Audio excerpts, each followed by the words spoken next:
suis mobilisé avec les collègues enseignants des lycées Jacob Holzer et Albert Camus de Firminy. Le lycée Albert Camus, c'est le lycée dans lequel je suis enseignant. Mobilisé parce que l'inspection académique devant laquelle nous sommes nous indique qu'il faut mettre fin à un privilège dont on bénéficierait. Quel est ce privilège? C'est le fait que du fait de l'origine sociale des élèves de ces deux lycées, qui est une origine sociale plutôt défavorisée, 2 fois plus d'élèves sont issus de catégories défavorisées dans ces lycées que la moyenne académique, mais il faudrait mettre fin à un privilège qui nous permet d'avoir un maximum de 30 élèves en seconde. Et donc si la décision devait être confirmée, nous nous retrouverions l'année prochaine avec des classes de seconde en moyenne de 34-35 élèves. Donc je vous laisse imaginer ce que ça signifie des classes aussi surchargées. Alors c'est malheureusement pas uniquement les lycées qui sont attaqués cette année avec le manque de moyens, puisqu'il est annoncé également de nombreuses suppressions de classes dans différentes écoles, notamment des écoles de la circonscription. Je pense à l'école du Grand Fraisse, je pense à l'école du Chambon-Feugerolles, et également une suppression de classes est annoncée à Unieux.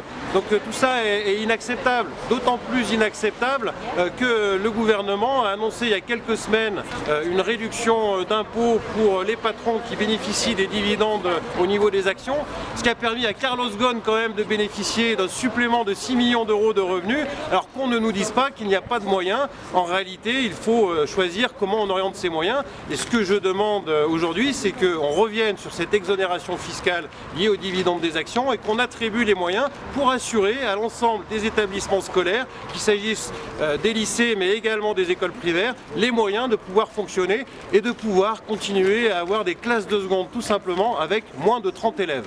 Alors il y a également une chose qu'il faut savoir, c'est qu'il y a quelques jours, la semaine dernière, la ministre de l'Éducation nationale, Madame Vallaud-Belkacem, se trouvait à quelques mètres du lycée Albert Camus, à quelques mètres de cette école de Fraisse.